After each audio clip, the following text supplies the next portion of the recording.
তো আজকে অনেক দিন পরে ভাবলাম একটু রান্না বান্না করি, তাই আজকে একটু মুরগির মাংস রান্না করতে চলে আসলাম।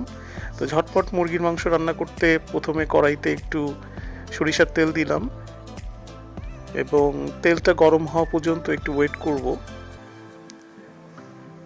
তেলটা একটু গরম হলেই আমি এখানে আলুগুলো দিয়ে দিলাম।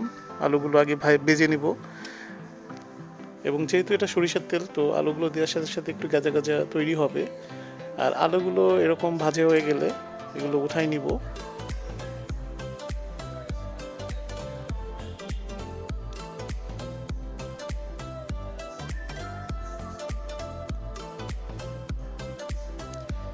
আর এই একই তেলে কিছু গোটা গরম মশলা দিয়ে দেবো, তার ভিতর এলাচ, দারচিনি, লবঙ্গ, তেজপাতা আর একটা শুকনো মরিচ দিয়ে দিলাম।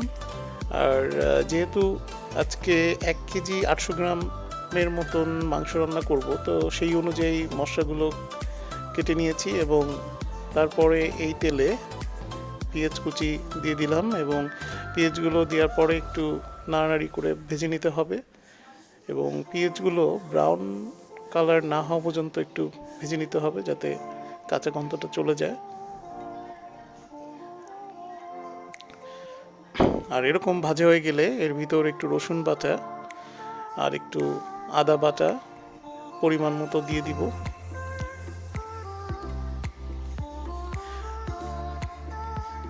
আর এগুলো দিয়ে একটু ভেজে নিতে হবে যেন এর কাঁচা গন্ধটা চলে যায়।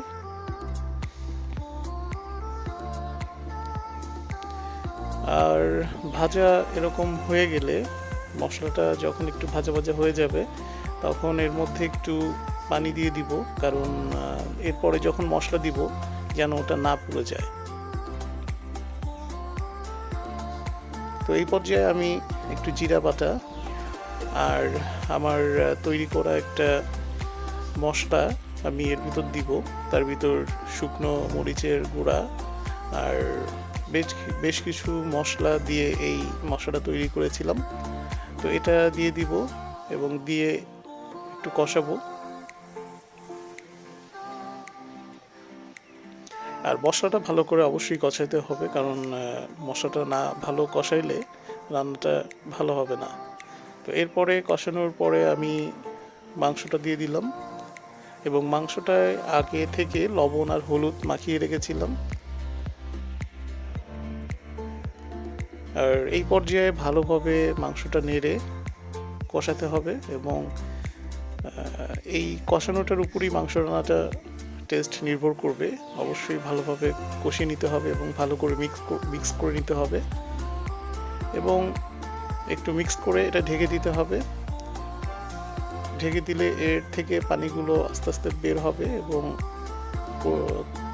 কষাতে হবে।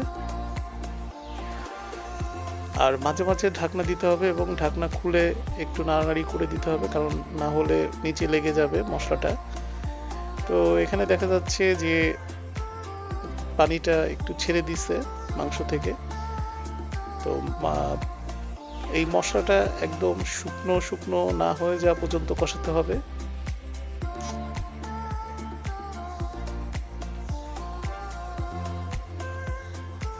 আর আমার মাংসটা প্রায় কষানো হয়ে গেছে। তো এখন আমি আগে যে আলুগুলো ভেজে নিয়েছিলাম সেই আলুগুলো এখন এখানে দিয়ে দিব এবং আলু দিয়ে একটু হালকা মিক্স করে নিব।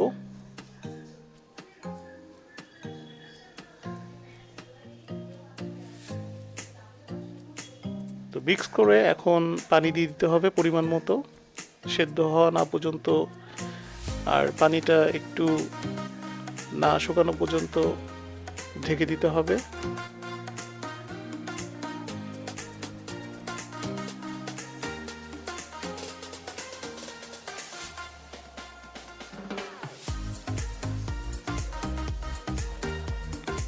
তো এরকম 15-20 মিনিট রাখার পরে এরকম একটা যখন তেল উপরে উঠে আসবে মাংস থেকে, তখন মনে করতে হবে মাংসটা হয়ে গেছে এবং আমার মুরগি রান্না প্রায় শেষ।